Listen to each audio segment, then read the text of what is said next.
The late afternoon sunlight streamed softly through the lace curtains of my living room, scattering golden patterns across the floor. I sat in my usual chair, the one with the worn armrests and faded cushions, sipping a cup of tea that had long since cooled. The quiet hum of the clock on the wall was the only sound breaking the silence. After years of raising my daughter alone, moments like these felt both comforting and lonely. The house held the echoes of laughter, tears, and arguments, but now it seemed almost too still. That's when I smelled it, the unmistakable aroma of freshly baked cookies drifting from the kitchen. Sweet, warm, and rich with the scent of chocolate. I blinked in surprise. My daughter, Emily, rarely baked. Between her college studies, her part-time job, and the endless scroll of her phone, cooking wasn't something she often bothered with. Yet here she was, standing in the doorway, holding a plate piled high with golden, gooey chocolate chip cookies, her apron dusted with flour. "Mom," she said with a little smile, her voice trembling just slightly, "I made these for you." For a moment, my heart swelled. Memories of her childhood washed over me, the way she used to tug at my skirt, asking if she could lick the spoon when I baked. Those were simpler times, before life's storms had reshaped us. I smiled back, genuinely touched. "Emily, sweetheart, they look wonderful," I said, rising from my chair. "Come, sit with me." She placed the plate on the coffee table and sat across from me. I reached for a cookie, the chocolate still melted, strings of it pulling apart as I took a bite.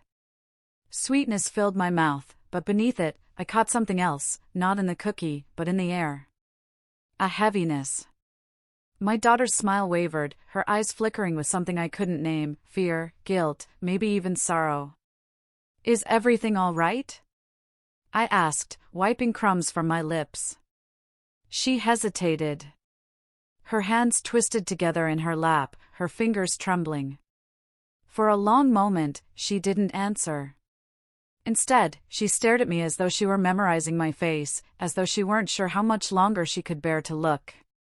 Finally, she spoke, her voice barely above a whisper.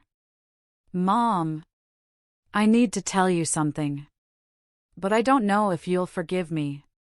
The clock ticked louder in the silence that followed, each second hammering into me like a warning. My chest tightened.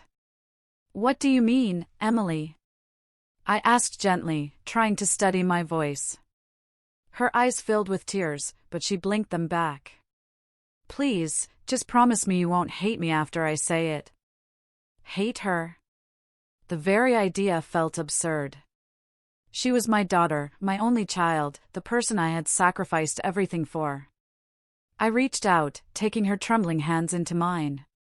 "There's nothing you could say that would make me hate you," I told her, my voice low and steady. Nothing. But in that moment, though I didn't yet know what she was about to reveal, a chill ran through me. The cookies, the nervous smile, the heavy silence, it all suddenly felt like a prelude to something that would change everything. She pulled her hands back and stared down at the floor, her voice cracking as she spoke again. "Mom, Dad came to see me." The words hit me harder than I expected. My ex-husband. The man who had walked out on us years ago, leaving scars that never fully healed. I hadn't heard his name from her lips in so long that it felt like a ghost had just been summoned into the room. My stomach churned, and for a moment I couldn't breathe. "What?" I managed to whisper, though my voice sounded foreign, hollow. She looked up at me, tears clinging to her lashes. "He's been reaching out for months. I didn't want to tell you because I didn't know how you'd react. He said he wanted to see me. That he wanted to fix things." I froze, unable to process the sudden flood of emotions, rage, fear, betrayal, sorrow. My daughter, my Emily, had been meeting with the very man who had shattered our lives. The sweetness of the cookie in my mouth suddenly turned bitter. She leaned forward, desperation in her eyes. "Mom, I thought maybe he had changed. He told me things about you, about why he left, about what really happened. And I didn't know what to believe. That's why I baked these for you today. I thought maybe if I brought them, I could tell you the truth." Her voice cracked on the last word.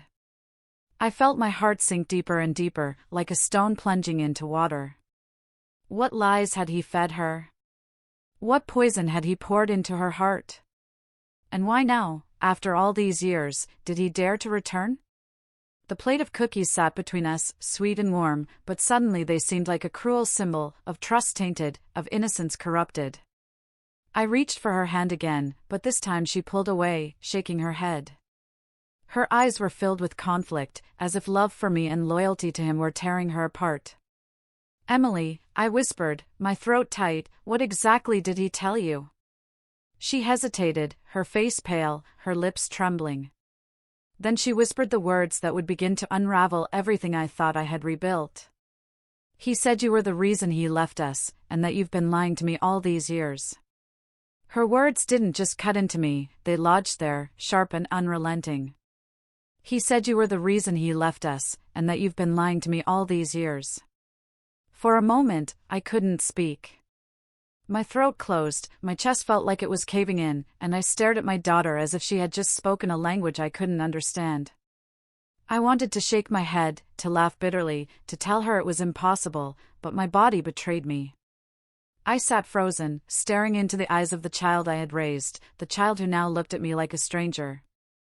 "Emily," my voice broke before I could steady it. "What exactly did he say?" She fidgeted with the hem of her sleeve, avoiding my gaze. He told me you were always controlling. That you never let him make decisions. That you pushed him away until he couldn't take it anymore. And that after he left, you turned me against him so I'd hate him too." Her words spilled out like poison, each one echoing the venom of the man who had destroyed me once before. I felt my pulse thundering in my ears. "And you believe him?" She flinched at the sharpness in my tone, and for a moment I regretted it. But she pressed on, her face full of tortured conflict. "I don't know what to believe," she cried, tears brimming in her eyes. "All I know is, when he talks, he sounds so sincere. He said he's changed.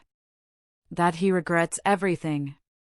That he just wants another chance to be in my life.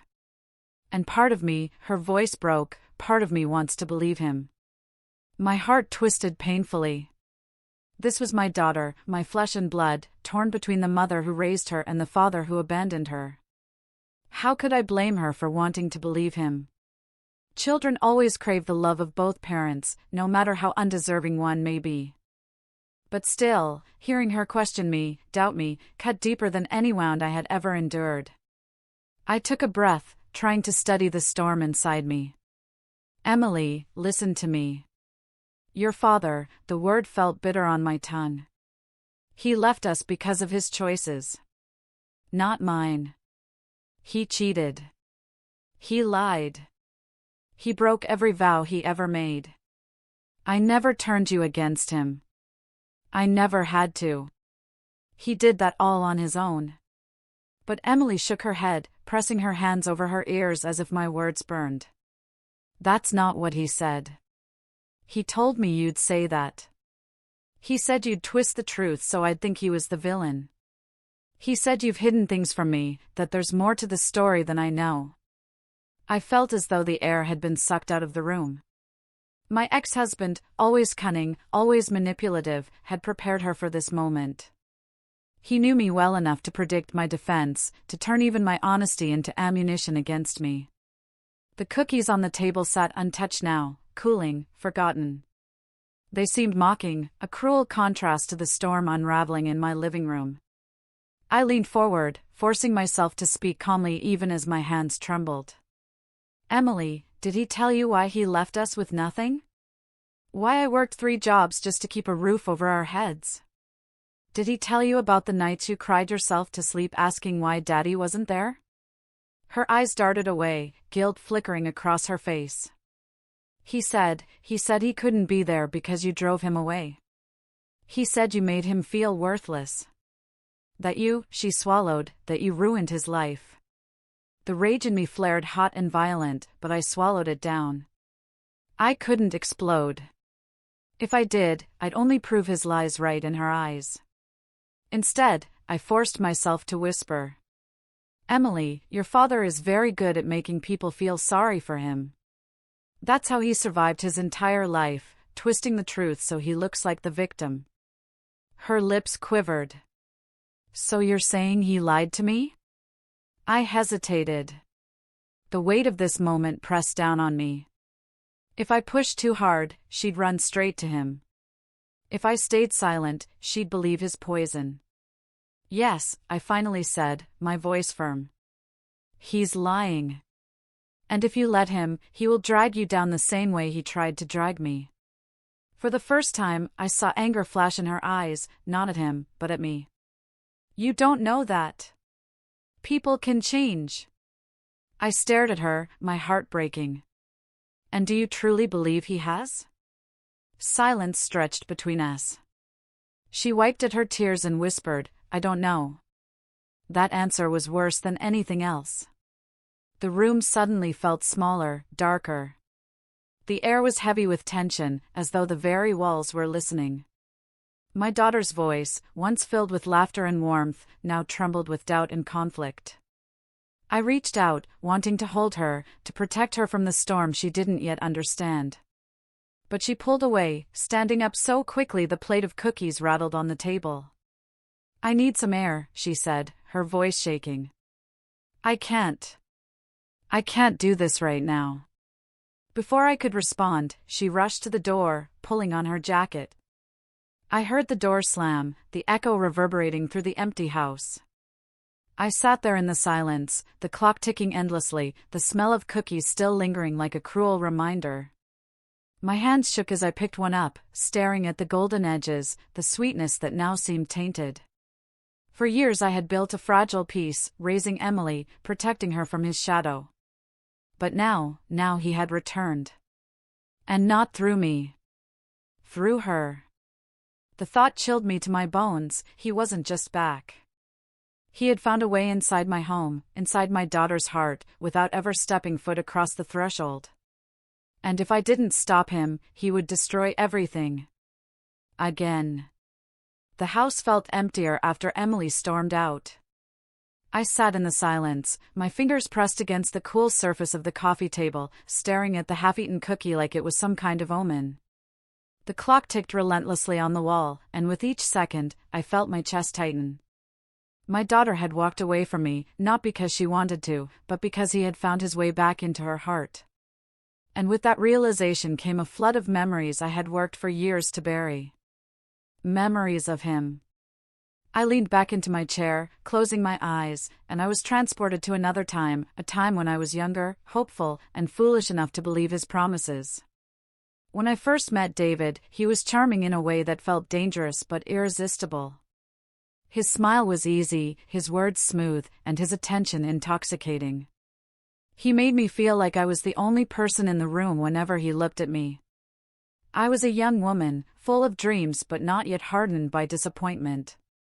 He seemed like the answer to everything I thought I wanted: stability, love, and a partner who would build a future with me. At first, everything was perfect. We moved into a small but cozy home, and when Emily was born, I thought my life was complete. David would hold her in his arms and whisper promises about all the things we would give her: safety, love, and a better life than either of us had known. I believed him. But promises are easy to make. It's keeping them that breaks people. The cracks began as whispers, late nights when he didn't come home, unexplained expenses, vague excuses. I brushed them off at first.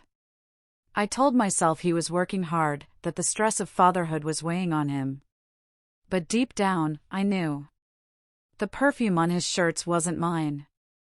The phone calls he took in hushed tones weren't business. And the way he looked at me, distracted, detached, was the look of a man whose heart was already wandering. The first time he betrayed me, I thought it would be the last. He cried, begged, swore it would never happen again. He told me I was the love of his life, that he was lost without me. And I believed him because I wanted to believe him. Because I had Emily, and I couldn't imagine raising her alone.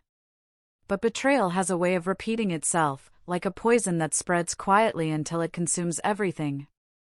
Over the years, the lies grew bolder, the affairs harder to hide. I found credit card bills for hotel rooms, mysterious withdrawals from our bank account, whispers from neighbors who pitied me too much to say it aloud. Each discovery chipped away at the woman I had once been.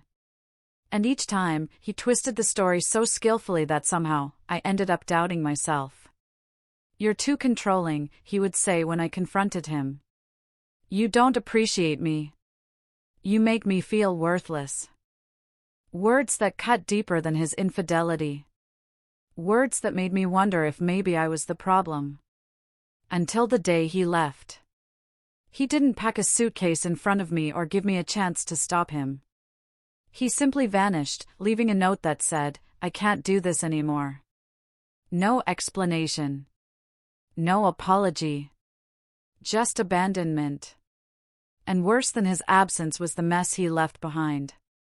Bills unpaid, debts in my name, and a child who woke up every morning asking where her father was. I had no choice but to become everything at once: mother, father, provider, protector. I worked days at the school cafeteria, nights at a diner, and weekends cleaning offices just to keep us afloat. I told Emily her father loved her, that he was just busy. I never told her about the other women, the lies, the financial ruin. I thought I was protecting her. But now, as I sat in the dim light of my living room, I realized that my silence had given him the weapon he needed. He could rewrite the story however he pleased, and she had no reason not to believe him. The bitterness rose in my throat like bile. He had already stolen years of my life, my trust, my peace. And now, through carefully spun words, he was stealing my daughter's heart. No. I wouldn't allow it.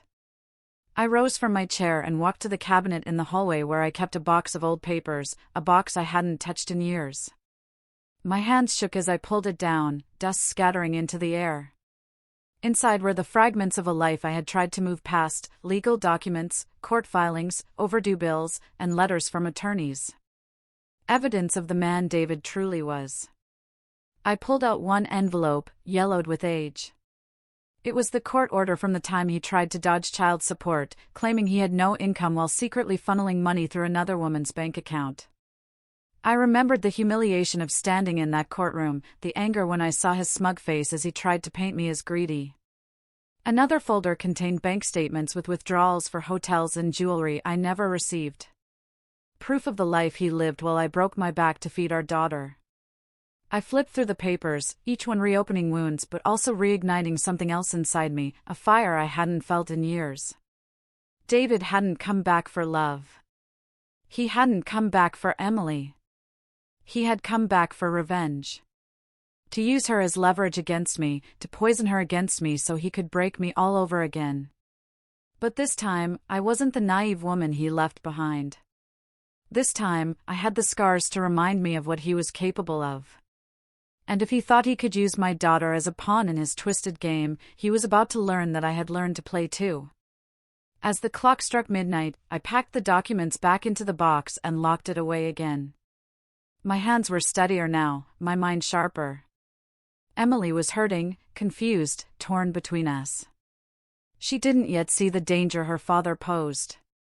But I would show her. Not with words, because he had already poisoned those. With truth. With proof. With the kind of undeniable evidence that even his silver tongue couldn't twist. For years, I had fought only to survive. Now, I was preparing to fight back. And this time, I wouldn't stop until he was ruined. The morning after Emily's confession, the house felt heavier than ever before. I brewed coffee but barely touched it. My hands wrapped around the mug more for comfort than for warmth. Every sound, the hum of the refrigerator, the tick of the clock, felt like it was mocking me, echoing in the hollow silence she'd left behind the night before. When Emily finally came downstairs, her face was pale, her eyes rimmed red. She had always worn her emotions openly, like a book with no locked pages. But today, there was something different in her. A wall. A distance. "Morning," I said softly, almost cautiously, as though my words might shatter what little peace remained between us.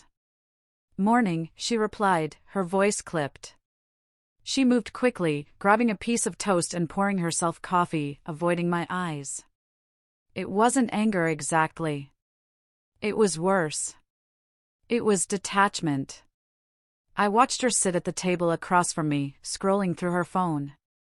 Normally, she'd chatter about her classes, or the latest drama among her friends, or even just complain about the weather. But now, nothing. Just silence. Finally, I said, "Emily, we need to talk about last night." Her shoulders tensed. She didn't look up. "Do we?" The chill in her tone pierced me. "Yes," I said, steady but firm. "Because what you told me, it's serious. And I need you to understand something, your father." Her head snapped up, her eyes flashing. "Stop. Just stop calling him that." I blinked. "What do you mean?" She pushed her plate away, her jaw tight. "Every time you say your father, it's like you're spitting poison. Like he's some kind of monster. Maybe to you he is, but to me, he's still my dad. And maybe he's not perfect, but I deserve to have him in my life." Her words sliced straight into me. For years, I had carried the weight of his betrayal, endured his absence, and shouldered every burden alone. And yet, here she was defending him, not because of who he was, but because of who she wanted him to be. "Emily," I said, my voice trembling despite my best effort to stay calm, "he abandoned us." "He abandoned you. Do you remember the birthdays he missed? The nights you cried yourself to sleep? The promises he never kept?" She flinched, her lips pressing into a thin line. "He told me you'd say that. He said you'd bring up the past so I'd hate him. He said you never let him explain his side." My stomach twisted. He had prepared her for this. Every word I spoke was falling into the trap he'd laid. I leaned forward, desperation creeping into my tone. "Emily, you don't know the full truth. There are things he did, things I protected you from because I didn't want to hurt you. But if you let him..." Her chair screeched as she stood abruptly, her eyes flashing with anger and hurt. "No, Mom. That's the problem. You've kept everything from me. You think you're protecting me, but all you've done is lie by omission. Maybe he's right. Maybe you're not telling me the whole story." The words struck harder than any blow. She was questioning not just my choices, but my very integrity. My daughter, the child I raised, the person I had sacrificed for, now doubted me more than she doubted the man who walked out on us. She grabbed her bag from the counter, her movements sharp, almost frantic. "I'm going to class. Don't wait up." "Emily, wait," I started, but the slam of the door cut me off. The silence that followed was unbearable. I sank back into my chair, my hands trembling around the coffee mug. The warmth had gone cold, just like everything else. That evening, she came home late. I was sitting in the living room with the lamp on, pretending to read a book, though the words blurred before my eyes. She slipped in quietly, but I saw her. "Emily," I said softly, setting the book aside. She froze, then sighed, her voice flat. "What now?" I studied her, the way her eyes avoided mine, the way her shoulders hunched defensively. She looked like someone carrying a burden too heavy for her age. "Did you see him again?" I asked carefully. Her silence was answer enough. I swallowed hard. "Emily, please, tell me what he said this time." She dropped her bag and sank onto the couch, her face pale. He said you ruined him. That you took everything from him when you divorced. That you made sure he couldn't rebuild his life. He said you wanted him to suffer." I felt my chest tighten. Of course he would paint himself as the victim. That was his gift, twisting every situation until he came out looking like the wounded one.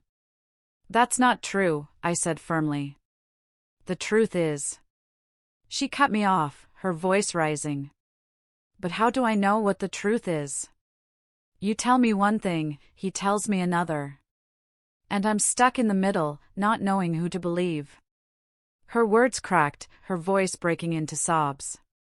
I moved closer, instinctively reaching to hold her, but she pulled away, burying her face in her hands. Watching her cry, my heart broke into pieces. This wasn't just about me anymore. She was being torn apart by his lies, caught in a war she never asked for. And if I didn't find a way to show her the truth, I was going to lose her. Later that night, long after she had gone to bed, I sat alone in the dark living room. The documents I had pulled from storage the night before called to me from the cabinet. Proof. Evidence. The reality he couldn't twist. But I knew I couldn't just dump the truth on her all at once. If I did, she would see it as another attempt to control her, to turn her against him. I needed to be careful. Strategic. Because this wasn't just about saving her from him. It was about showing her who he truly was, in a way that even she couldn't deny. I leaned back in my chair, my jaw tightening with resolve. He thought he was clever, using my daughter as his pawn. But he didn't realize something. I had learned how to survive his games. And now, I was going to learn how to win them. The following days blurred together like a fog. Emily grew quieter around me, answering my questions with one-word responses, her eyes often flicking to her phone. I didn't need to ask who she was messaging. I already knew. I had raised my daughter to be honest, but her father was feeding her a steady diet of half-truths and manipulations. I could see it in her hesitations, in the way she repeated his words almost verbatim. She would sit across from me at the dinner table, her fork untouched, her lips pressed into a tight line, and then out of nowhere she would say things like, "Why didn't you let Dad handle the finances when you were together?" Or, "He told me you tried to take everything from him during the divorce. Was that true?" Each question was like a shard of glass shoved deeper into an already open wound. I answered calmly, carefully, but I could tell she wasn't convinced. His voice was louder in her ears than mine. And that's when I knew, if I wanted to protect Emily, I couldn't just defend myself. I had to go on the offensive. One afternoon, after she left for class, I pulled the old box of documents back out. I sifted through the papers, but this time I wasn't just reliving the past, I was looking for patterns, for leverage. For his strategy. The more I read, the more it became clear, David hadn't come back out of love or regret. He had come back because he had nothing left. I found records from years ago when he had skipped out on child support payments, claiming he was unemployed while secretly funneling money into a woman's account. I remembered the smug look on his face in court, the way he tried to make me look like a greedy ex-wife instead of a mother fighting to feed her child. But then I compared those old records to more recent information I managed to piece together online. A few Google searches, a dive into public records, and social media posts from people we used to know painted a picture that made my blood run cold. David's life had collapsed. The woman he left me for? Gone. The business he claimed he was starting? Bankrupt. His credit score was in ruins, his house foreclosed, and he was renting a dingy apartment in a part of town he once sneered at. He had nothing. Nothing but desperation. And desperate men were dangerous. I leaned back in my chair, clutching one of the statements in my trembling hand. Of course. This wasn't about love.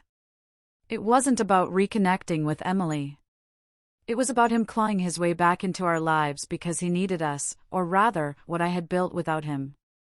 The irony wasn't lost on me. For years, I had struggled to survive after he left. I had worked myself to the bone, sometimes eating less so Emily could have more. I had clawed my way out of the financial pit he threw me into. And now, after years of sacrifice, I had stability. A modest but secure home. Savings. A life I had built with my own 2 hands. And he wanted it. That evening, Emily came home late again. I was sitting at the kitchen table with the documents spread out in front of me, but I quickly slid them back into the box before she noticed.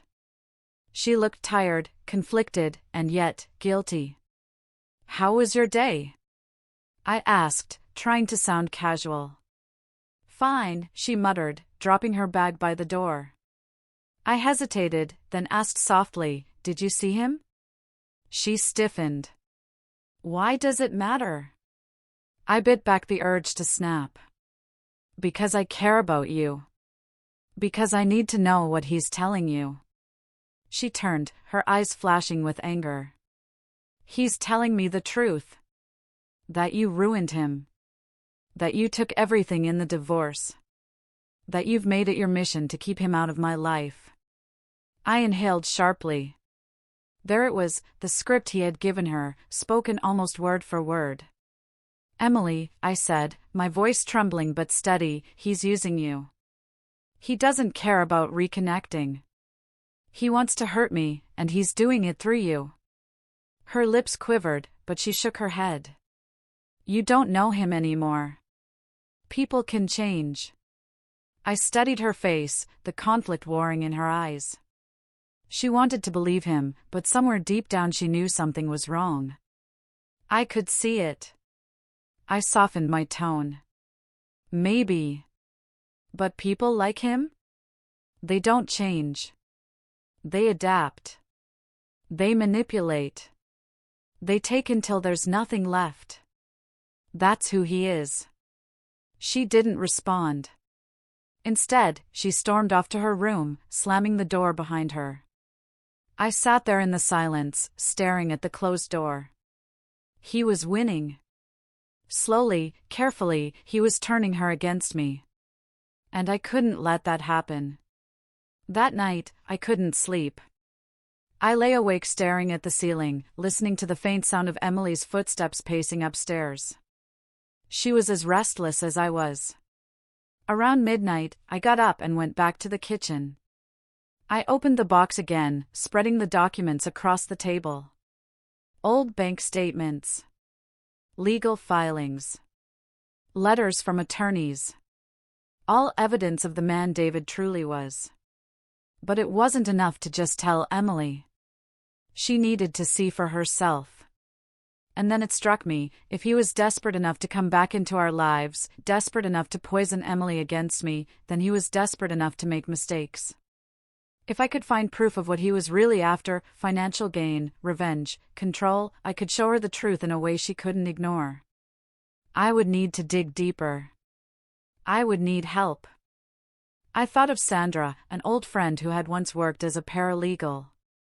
She still owed me a favor from years ago when I helped her during her divorce. Maybe she could pull some strings, dig up records I couldn't access on my own. Yes. That's what I would do. I gathered the documents back into the box and locked it away. My hands were steadier now, my resolve sharper. He thought he could waltz back into our lives and break me all over again. But this time, I wasn't just going to defend myself. This time, I was going to destroy his strategy before it destroyed me. The next morning, I forced myself to act normal. I made breakfast, laid out Emily's favorite cereal on the counter, even hummed quietly as if nothing were wrong. But inside, I was unraveling. Every glance at her was a reminder of how close I was to losing her. She came down the stairs with her phone in hand, distracted, her face glowing with the kind of nervous excitement I hadn't seen in years. I didn't need to ask who she was texting. The way she bit her lip, the way her cheeks flushed, she was messaging him. "Morning, sweetheart," I said, sliding the cereal bowl toward her. "Morning," she mumbled, barely looking up. She sat, spooned cereal into her mouth, and kept her phone hidden beneath the table. I sipped my coffee and forced myself to sound casual. "You know, I was looking through some old things last night. I found the photos from your 7th birthday. Do you remember that party? The one with the clown and the pink balloons?" Her eyes flickered up briefly, a soft smile tugging at her lips.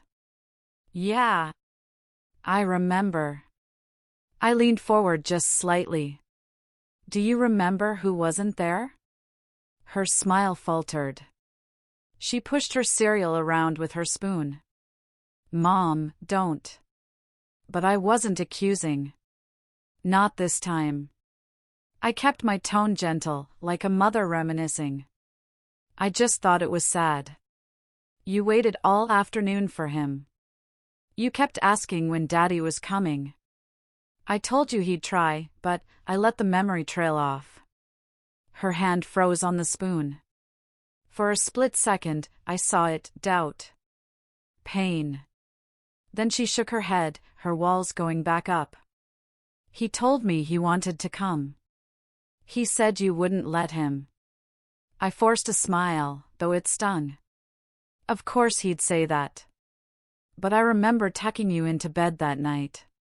You asked me why Daddy didn't love you anymore. You cried until you fell asleep in my arms. That wasn't because of me, Emily. That was because of him. Her throat worked as if she wanted to respond but couldn't. She quickly stood, grabbed her bag, and muttered, "I'm gonna be late." The door shut behind her, leaving me with the silence again. But this time, I felt something shift. I had planted a seed. Small, yes. Fragile. But seeds have a way of growing when watered with the right truths. Later that day, I drove across town to meet Sandra at a quiet cafe. She was exactly as I remembered, sharp eyes, no-nonsense voice, the kind of woman who carried other people's secrets without ever dropping them. "So," she said, stirring sugar into her coffee, "you want me to dig up dirt on your ex?" "Not dirt," I corrected. "Truth. He's back, Sandra. He's been seeing Emily behind my back, feeding her lies. If I don't do something, I'll lose her to him." Sandra frowned. "He always was a snake. What do you want me to look for?" "Financials, court records, anything recent. I know he's broke. I know he's desperate. But I need proof. I need something undeniable I can show Emily." She nodded slowly. "All right. I still have a few contacts. Give me a week." I reached for her hand. "Thank you. You don't know what this means to me." Sandra squeezed my hand back, her voice steady. "We'll get him, don't worry." That night, Emily came home late again. I was waiting in the living room, the box of documents tucked neatly by my chair. She froze when she saw me, suspicion flashing in her eyes. "Mom, can we not do this right now?" she muttered, kicking off her shoes. "I'm not here to fight," I said softly. "I just wanted to show you something." She sighed heavily. "Mom." "Just one thing," I interrupted, my voice gentle but firm.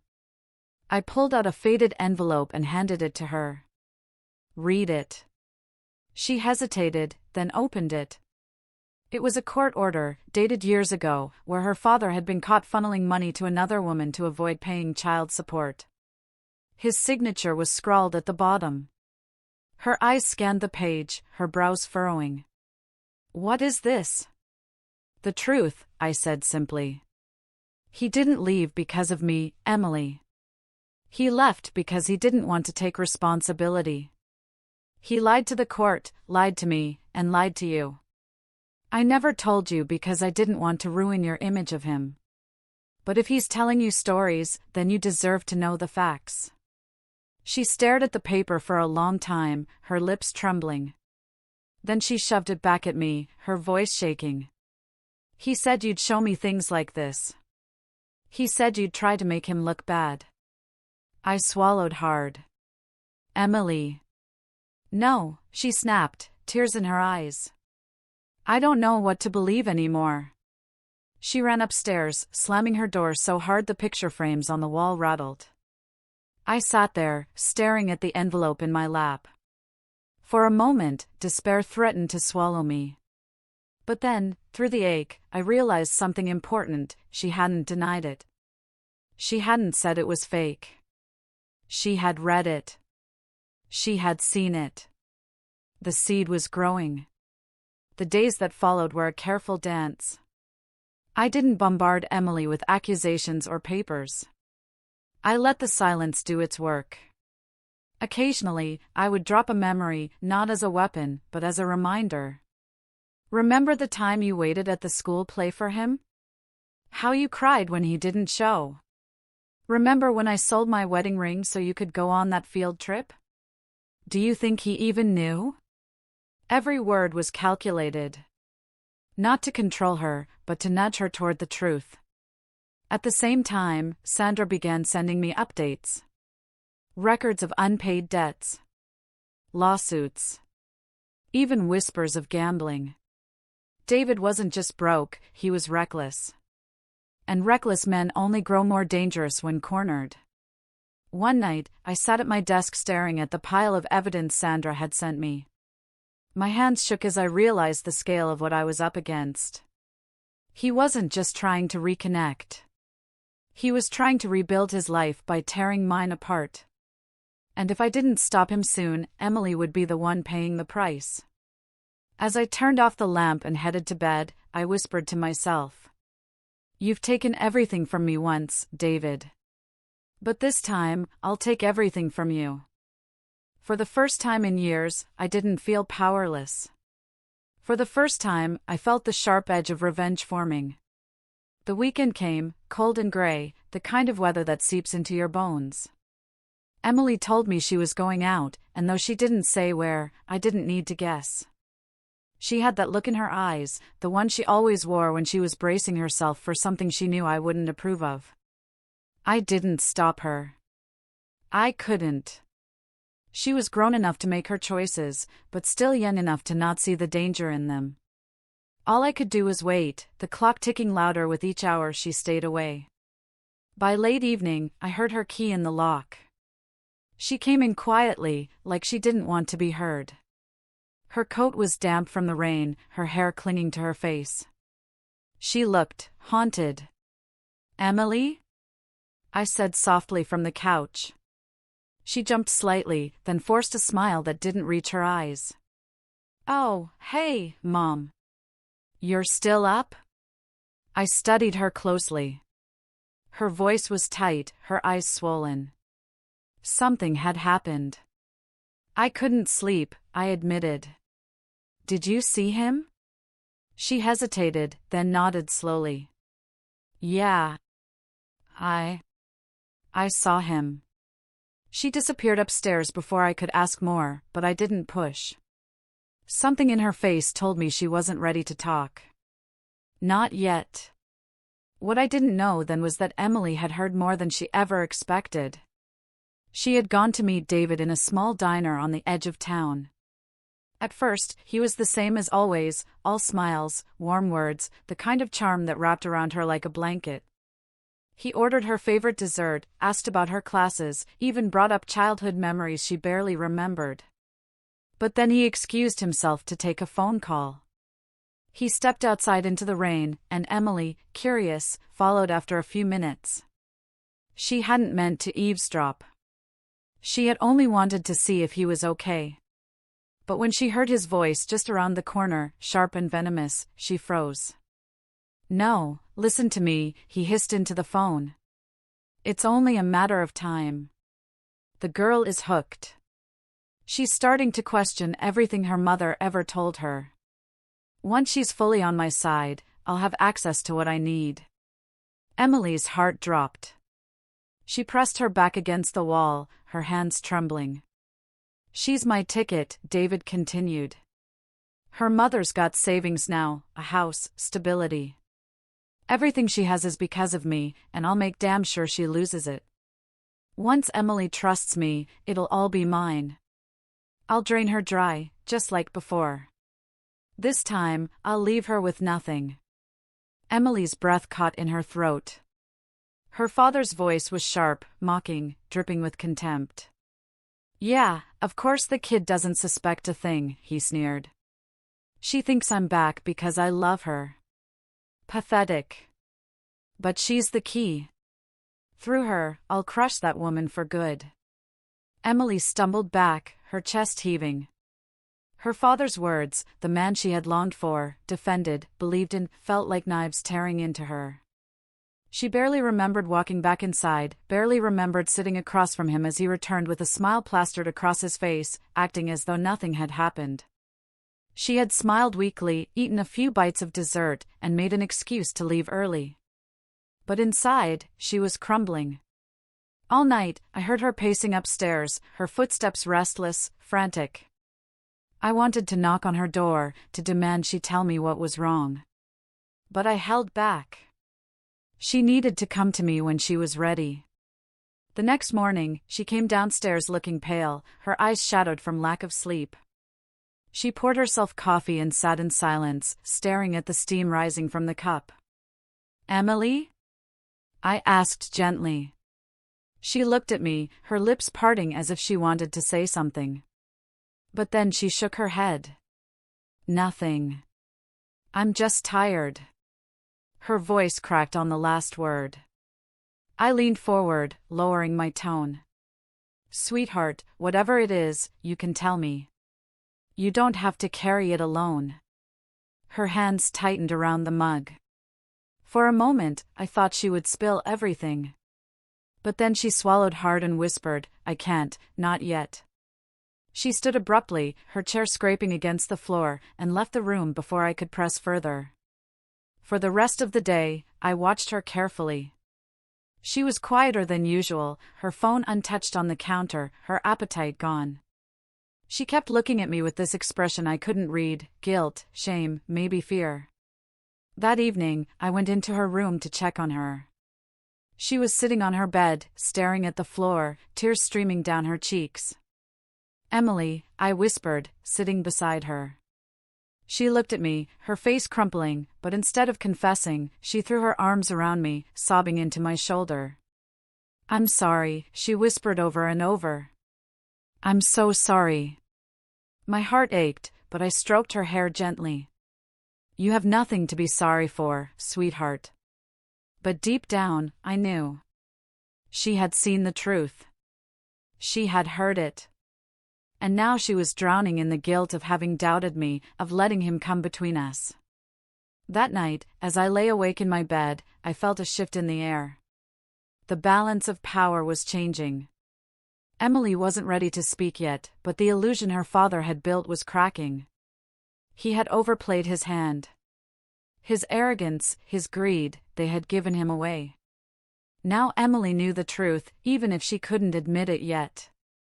And when she did, when she finally gathered the courage to tell me what she had heard, that would be the moment we would turn the tables on him. For days after that night, Emily moved through the house like a shadow. Her phone, once an extension of her hand, lay untouched on her nightstand. The little smiles that used to come so easily had vanished, replaced by a haunted look that never left her eyes. I didn't press her. I knew something had shifted. I could feel it in the way she avoided his name now, in the way her hands trembled when I mentioned the past. She was carrying something heavy, but she wasn't ready to share it, not until she could bear the weight of the words herself. And then, one evening, it happened. I was sitting at the kitchen table, going through the stack of bills, when Emily walked in. Her face was pale, her eyes rimmed with tears. She didn't say a word at first, just stood there, trembling. "Emily?" I asked softly, my heart racing. She sank into the chair across from me, her hands shaking as she twisted them together. For a long moment, she just stared at the table. Then, in a broken whisper, she said, "Mom, you were right. About him. About everything." The relief and dread that washed over me were almost unbearable. "What happened?" Tears spilled down her cheeks as she spoke, her voice cracking. "I overheard him. He was on the phone, he said I was just his ticket. That he was going to use me to get to you. That once I trusted him completely, he'd take everything from you. He laughed about it, Mom. He laughed." Her words shattered me, but at the same time, they ignited something fierce inside me. He hadn't changed. He never would. And now, finally, Emily had seen the monster behind the mask. I reached across the table and took her trembling hands in mine. Emily, listen to me. None of this is your fault. Do you hear me? None of it. He's a manipulator. He's been using you to hurt me. But he underestimated you. And now, my voice hardened. Now we'll make sure he never gets the chance to hurt us again. She looked at me, her eyes wide and wet. What do we do? That night, for the first time in years, Emily and I sat together not as mother and daughter divided, but as allies. I pulled out the box of documents, court orders, financial records, proof of his lies. This time, I didn't hold back. I laid everything out on the table. Emily read through them slowly, her hands shaking as she absorbed the reality of who her father truly was. He did all this, she whispered, her voice trembling with disbelief. Yes, I said firmly. And it's only the beginning. He's drowning in debt, Emily. He's desperate. That's why he came back. Not because he loves you. Not because he wants to make things right. He came back because he wants to take what we've built. She pressed her lips together, tears streaming silently down her face. Then, with a kind of quiet fury I had never seen in her before, she said, "Then we won't let him." I looked at her, my daughter, my flesh and blood, and for the first time, I saw not just the little girl I had raised, but a young woman ready to fight. Over the next few days, we crafted a plan. Carefully, cautiously. We couldn't confront him head-on, not yet. Men like David thrived on chaos, on twisting words, on making themselves look like victims. If we wanted to bring him down, we needed to hit him where it hurt most, his pride, his finances, and his reputation. Step 1 was gathering evidence. Emily agreed to keep seeing him, not as his daughter desperate for love, but as our eyes and ears. She would record their conversations, document his promises, and quietly gather proof of his intentions. It tore me apart to ask her to stay in contact with him, but she insisted. He already thinks he's won. Let him believe it a little longer, she said, her jaw set with determination. Step 2 was building allies. I reached out to Sandra again, sharing what Emily had overheard. Sandra promised to dig deeper, to pull every record she could find, unpaid debts, lawsuits, even criminal complaints if they existed. If he's left a paper trail, I'll find it, she assured me. Step 3 was timing. We couldn't just dump everything out at once. We needed the right moment, a moment when he would be most exposed, when his lies would crumble under the weight of undeniable truth. As we planned, I felt a shift in Emily. She was still hurt, still grieving the illusion of the father she thought she had. But now, her grief had sharpened into resolve. She wasn't just my daughter anymore, she was my partner in this. One evening, as we sat together reviewing a new stack of records Sandra had sent over, Emily looked at me with tears in her eyes. "I'm so sorry, Mom," she whispered. "For doubting you. For believing him. For everything." I reached over and cupped her face in my hands. "Emily, don't apologize. You wanted to believe the best in him. That doesn't make you weak, it makes you human. But now you see him for who he is. And together, we're going to make sure he never hurts us again." She nodded, her lips trembling into a determined smile. Together. But even as we plotted, a part of me knew this was dangerous. David wasn't stupid. He was reckless, yes, arrogant, absolutely, but not stupid. If he suspected we were turning against him, he'd strike first. That's why we had to be patient. Precise. Calculated. And as I lay in bed that night, staring at the ceiling, I realized something. This wasn't just about protecting Emily anymore. It wasn't even about protecting myself. This was about revenge. For every night I cried alone. For every lie he told. For every scar he left on me and on Emily. He thought he could come back into our lives and rewrite the story. But what he didn't know was that this time, we were the authors. And we were going to write his ending. The night of reckoning came sooner than either of us expected. Sandra had worked fast. Within 2 weeks she handed me a thick folder filled with everything we needed: bankruptcy filings, unpaid debts, gambling receipts, even records of lawsuits he had lost over unpaid loans. The picture was undeniable. David wasn't a man who had been ruined by love or divorce. He was a man who had ruined himself. But paper wasn't enough. We needed something Emily's friends, our neighbors, even his supporters couldn't deny. We needed him to expose himself. That's when Emily came up with the idea. "He keeps talking about wanting to host a dinner," she told me one evening, her eyes gleaming with determination. "He wants to prove he's back in our lives by bringing family and friends together. What if we let him? What if that's where we expose him?" It was dangerous, inviting him to speak, to hold court in front of others. But it was also perfect. His pride was his weakness. He wouldn't be able to resist boasting, and once he did, we'd be ready. So, we agreed. Emily texted him, pretending to still be under his spell, and suggested a small gathering. He jumped at the chance, insisting on inviting a few of his business contacts, men he clearly wanted to impress. That was fine with me. The more witnesses, the better. The night of the dinner, I dressed in black, my face calm though my hands trembled inside. Emily wore a simple dress, her expression unreadable. She looked older than her years, as though the weeks of deception had aged her. When David arrived, he was all charm and smiles. He brought a bottle of cheap wine dressed up in expensive packaging and embraced Emily like a doting father. He looked at me, and for the briefest moment, I saw the flicker of contempt in his eyes. He thought he was winning. "Lovely evening, isn't it?" he said, striding into the living room as though he owned it. I forced a polite smile. "It's certainly memorable."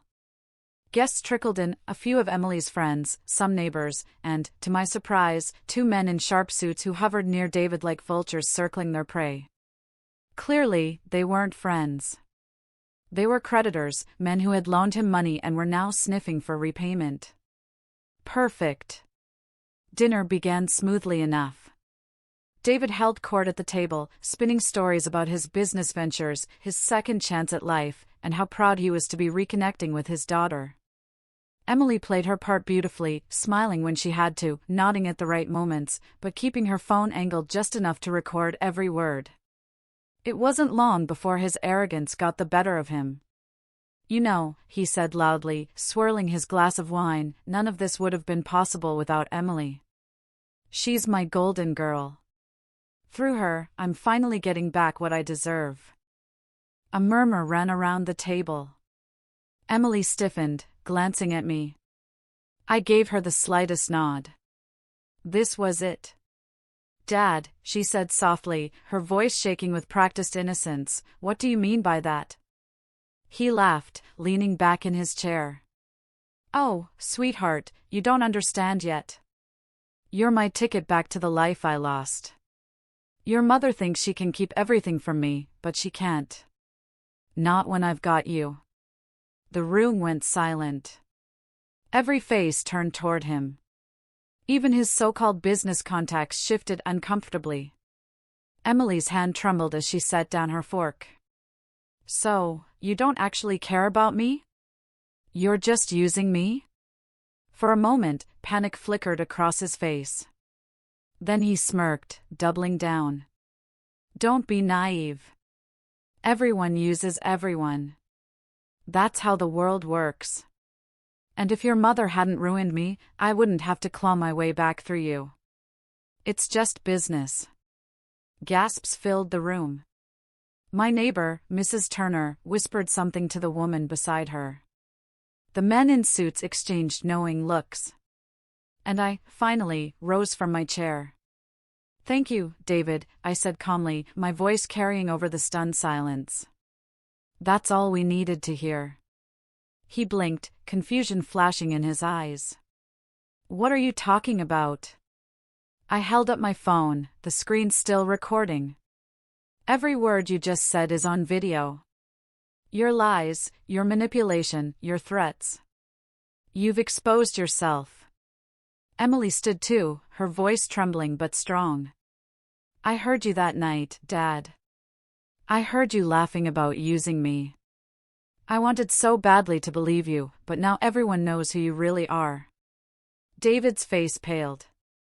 You little, he stopped himself, glancing at the witnesses around the table. I reached for the folder Sandra had prepared and dropped it onto the table with a thud. And in case anyone still doubts, here's proof of every debt, every scam, every lie you've told. You didn't come back to rebuild. You came back to leech off the family you abandoned. The men in suits snatched up the documents, flipping through them quickly. One of them let out a low whistle. Well. Looks like someone owes us more than he let on. David's face turned crimson. He stammered, his charm slipping away. This is ridiculous. She's setting me up. Can't you see? She's always hated me. But the room had turned against him. The neighbors who had once gossiped quietly now glared openly. Emily's friends whispered among themselves, their faces pale with shock. And the men in suits looked like predators circling prey. For the first time, David wasn't in control. He stood abruptly, knocking over his chair. This isn't over, he spat, his voice shaking. You think you've won, but I'll be back. I always come back. No, I said firmly, my voice steady. Not this time. You're finished, David. Everyone sees you for what you are. Emily's voice joined mine, stronger than ever. You're not my father. Not anymore. The words cut through him like a blade. His face twisted, his eyes wild, but he knew he was beaten. Without another word, he stormed out, slamming the door so hard the walls rattled. The room fell into stunned silence. Slowly, people began to gather their things, murmuring quietly as they left. The men in suits lingered just long enough to mutter, "We'll be in touch, David," before slipping out. When the last guest was gone, Emily collapsed into my arms, sobbing. It's over, Mom. He's gone. I held her tightly, stroking her hair. Yes, sweetheart. It's over. He'll never hurt us again. But inside, I knew the truth, men like David never give up easily. He would try again, in some way, to claw his way back. The difference now was that we were ready. And he had no power left. The house was quiet again. But this time, the silence didn't suffocate me. It felt different. Lighter. As if the storm that had hung over us for weeks had finally passed, leaving the air fresh and clean. Emily sat beside me on the couch, her head resting on my shoulder, her fingers entwined with mine. For the first time in years, I felt her warmth without distance, without doubt. She had chosen me, not because I forced her to, not because I manipulated her, but because she had finally seen the truth for herself. I can't believe I defended him, she whispered, her voice breaking with shame. I kissed the top of her head, my hand stroking her hair. Don't blame yourself, sweetheart. He was your father. You wanted to believe in him. That doesn't make you weak. It makes you human. But now you know. And knowing the truth is its own kind of strength. Her tears dampened my shoulder, but this time I didn't feel the heaviness of despair. These weren't tears of betrayal, they were tears of release. She was finally letting go of the illusion that had haunted her. The days that followed brought whispers throughout the neighborhood. Word of David's public humiliation spread quickly. Mrs. Turner, ever the town gossip, made sure of that. His creditors hounded him, his so-called friends abandoned him, and within a week, his facade of charm had crumbled completely. Sandra called me one afternoon, her voice smug. He's finished. Word is he's skipped town, trying to outrun the mess he made. But with the debts he owes, he won't get far. I hung up the phone and sat quietly, the reality sinking in. After years of carrying the scars of what he did to me, the lies, the debts, the abandonment, I had finally won. Not in a courtroom. Not with shouting or bitterness. But with truth. With patience. With strategy. That was the sweetest revenge of all. One evening, Emily came into the kitchen carrying a plate. She set it down in front of me with a small, shy smile. I looked down. Cookies. Warm, golden, and sweet, just like that first night weeks ago when everything had begun. But this time, they weren't a mask for secrets. This time, they were a symbol of something else. Thought we could start over, she said softly. Together. I picked one up, the chocolate chips still melted, and took a bite. The sweetness spread through me, not just on my tongue but in my heart. I smiled at her, tears stinging my eyes. Perfect, I whispered. Absolutely perfect. As the weeks passed, Emily and I began rebuilding what had almost been lost. We talked more, laughed more, cooked together, even redecorated the living room. Every day that passed was a reminder that we had survived, not just survived, but emerged stronger. She told me once, as we sat watching the sunset from the porch, I think I had to go through it. To see him for who he really is. Otherwise, I might have always wondered. I squeezed her hand. Sometimes the hardest truths are the ones we need most. But you were brave enough to face it. And I'm proud of you. She smiled, a real smile this time, one that reached her eyes. Months later, a letter arrived in the mail. It was from David. His handwriting was still the same arrogant, sharp strokes across the page. I opened it cautiously, scanning the words. He begged for forgiveness, claimed he had been misunderstood, insisted he only wanted his family back. But between the lines, I saw the same man I had always known, manipulative, self-serving, desperate. I tore the letter in half, then into quarters, then into pieces so small they couldn't be put back together. Emily watched me do it, her expression unreadable. Do you ever think he'll change? She asked softly. No, I said firmly. Men like him don't change. They just adapt. But it doesn't matter anymore. He has no power over us now. And I meant it. The sweetest revenge wasn't the humiliation he suffered at that dinner. It wasn't the creditors breathing down his neck, or the whispers that followed him wherever he went. The sweetest revenge was this, the peace in my home, the laughter in my daughter's voice, the strength I felt when I looked in the mirror and knew I had survived him. The sweetest revenge was that he could no longer touch us, not our hearts, not our minds, not our future. On a warm spring evening, Emily and I sat on the porch together, sharing a plate of cookies we had baked side by side. The air smelled of blooming lilacs, the sky painted in soft shades of pink and gold. She turned to me, her eyes shining. You know, Mom. I think we're going to be okay. I smiled, my heart swelling with a peace I hadn't felt in years. We already are. As the sun dipped below the horizon, I realized something profound. Revenge had given me closure, but love, the unbreakable bond between mother and daughter, had given me everything else. And that was something David could never take away.